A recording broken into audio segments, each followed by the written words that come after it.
Hello, I am Endlessness and welcome back to Final Fantasy VII Ever Crisis, and in this video I'd like to give you a guide for the floor B29 in the Pearl Singularity Tower. Behemoth Steward is weak to earth and he will deal both physical and magic damage, so you need to debuff his attacks as well as have defensive buffs on your team to survive them. And Behemoth will often debuff your physical defense, and he has at least one sigil phase, so you need Triangle Sigil. And beware because it's a short one, so ideally you want to have 2 sigil boost slots here, and there could be a second sigil phase, but it depends on how much damage you do to Behemoth in between, because he has a force gauge with a countdown, so you have to deplete it in time. But after you deplete it, Behemoth gets stunned, and while he is stunned he is vulnerable to all damage, so you can use Summon to either deplete the gauge or while he is vulnerable to bong him really hard. And Behemoth is also one of those bosses who have a final attack, and the way it works is if you kill Behemoth with normal attacks, after he is defeated he will bong you with a meteor attack, and you can survive it, but you need to be buffed, and it is crucial to switch to defense or have a character with reprieve. However, if you use Summon or Limit Break to defeat him, or use normal attacks while he is stunned, it won't trigger it and you're safe. And finally, when you see Behemoth do Greater Cosmic Summoning, that meteor will wipe your team. It charges slower, but you absolutely have to win that DPS race, and even if you have a character with reprieve and they survive it, they won't have too much time because Behemoth will start charging another insta-kill immediately after that.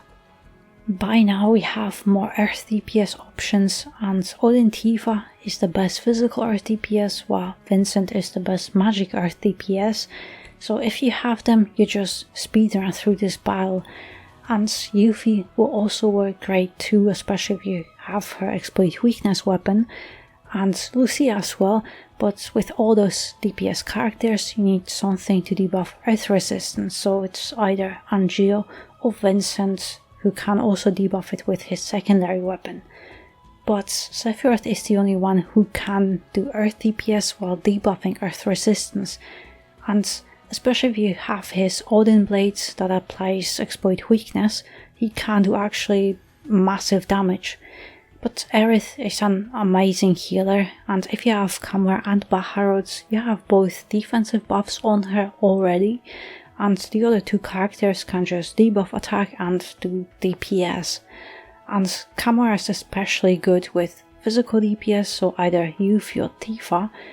But as for me, Sephiroth is all I have for earth DPS, and surprisingly, Sephiroth actually can do enough DPS here, and he doesn't even need Exploit Weakness. And I also have Aerith with Baharut and Crimson stuff to buff Sephiroth, and Angeal with his Odin set, and I thought it's perfect time to use him here, and his weapon, because magic defense buffs is what I'm struggling the most. And with his Odin sword, Angeal can actually buff both. And also to make this guide more accessible, I tried to lower my stats, and I have some equipment slots empty, mainly on Sephiroth, to lower his DPS, to not overkill, and also no Exploit Weakness weapon, but you need defenses to survive Behemoth's attacks. But of course you should equip all your best weapons and materia, but with my team it is rather close to Behemoth wiping me. And also, since I focus on Sephiroth, I have made some progress on his overspeed tree, and as well as with Aerith. And Angeal also has a few of those nodes unlocked too. Aerith has Bahamut outfit with Breath of the Earth, Baharut for heals and physical defense buff, Crimson stuff to buff Sephiroth, ultimate weapon, Cura just in case, but I don't think you'll need it, Triangle Sigil, and in sub-equipment slots Aerith has 2 guild weapons with physical and magic defense for allies and a weapon with HP and buff debuff extension. Angeal has Odin outfit with Ad Astra, Odin Blade for defensive buffs and Two-Hander to debuff attack, ultimate weapon, Triangle Sigil in boost slot, Quake Materia, and then in sub-equipment slots, Angeal has a guild weapon with magic defense for allies, a weapon with buff debuff extension, and White Dog with magic attack for allies. Sephiroth has Earth Arcanum outfit with Titan, Blue Bramble for DPS, Genji, Triangle Sigil in boost slot, and a stat stick mainly with physical defense. And then in sub-equipment slot, Sephiroth has Gargantuan and Monolith with HP and magic defense, and 2 offensive weapons. But if you have Odin Blade to apply exploit weakness, it will give you a big DPS boost, so you can have lower attack stats.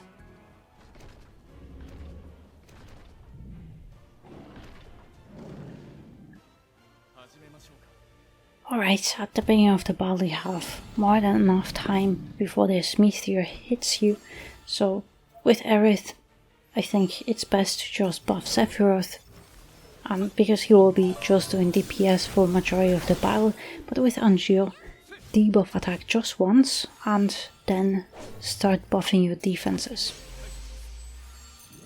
But with Sephiroth just continue doing DPS, but here actually I'm going to switch to Angeal, because Odin Blade can provide Veil, and I think this is a very nice feature, so I thought this is a perfect battle to showcase it in case you might be considering pulling for him. Because now not only I have healed, but I also have Veil on the whole team, and I find it quite cool. But here with Sephiroth just continue doing DPS the whole time, but I'm just going to buff magic defense to that high potency. And after this I'm just going to do the same to get that Veil. But if you use Veil, the Odin Blade with Baharut, you have to cast it first and wait this tiny moment to cast Baharut. But here now is the Sigil phase, and with Sephiroth and Angeal having Sigil boost slot, it goes very fast and you don't have to worry about anything, otherwise you'd have to save AEB and be more prepared for this. Otherwise you can activate overspeed, but it would be tight. And same thing, just start debuffing that magic attack, but also make sure that you debuff Behemoth's physical attack here. And I know that physical defense was flashing, so I just reapplied it. And here you have 2 options. You can either use Titan Summon now, or just wait until you deplete that bar to stun Behemoth and make him vulnerable. It's up to you, but I prefer to just deplete this gauge and then use Behemoth, Titan, because it will do a lot more damage. Right, this is fine, but I am going to use overspeed here. It's mainly because you can do more attacks in the same amount of time. And now let's just use Titan here. Yeah, that's a lot more damage, but it's because he's vulnerable. He has those both defenses lowered for the duration when he is stunned. But in case you are struggling with depleting that gauge, just use Titan. And it's alright, I have to reapply that magic attack buff for Sephiroth. And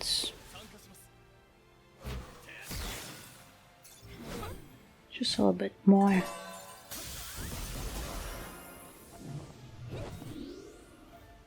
But yeah, when you see him coming back up, just start debuffing his attack, because now here comes the second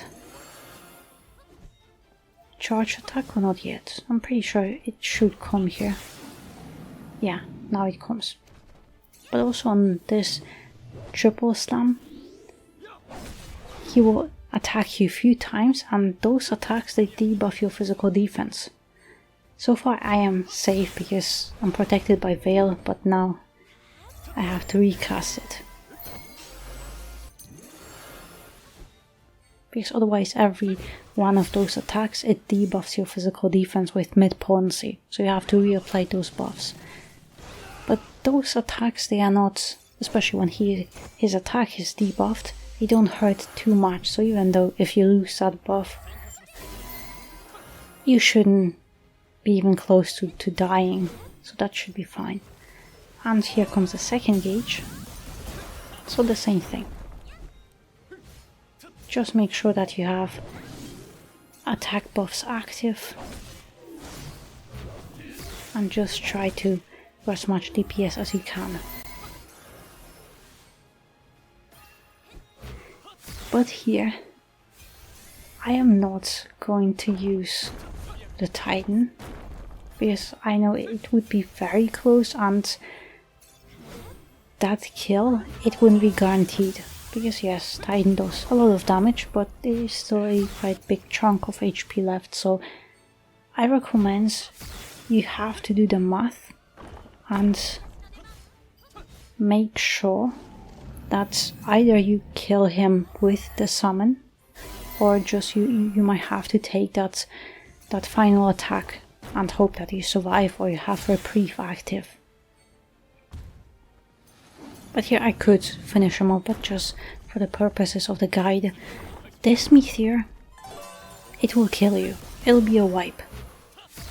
Or if you have reprieve, then this character will survive, but only thanks to reprieve. But you have to finish him off before this meteor hits you, otherwise you have to redo the whole battle again. But also you want to have that summon ready, so it's a safe ending, so you don't have to worry about that final attack. But if you have Tifa or Vincent with reprieve, then you don't have to worry about anything, because they can just take the hit and finish them off, because they have huge PP damage. But yeah, that's the whole battle, and to be honest, I was quite scared of this, because I still have flashbacks from the original Crash events when it seemed an insanely hard battle, but it feels like this difficulty is the same as in the original Tower event, which is great because it's very nice to see that we can still use those older DPS or something else than Tifa and Vincent, who are both limit banners, so we have those free-to-play options. But yeah, that would be it. We still should be getting B30, and I'm quite scared of that, because last B30 was insanely hard, but we'll see. But I hope you found my guide helpful, and thank you very much for watching, and I hope to see you next one.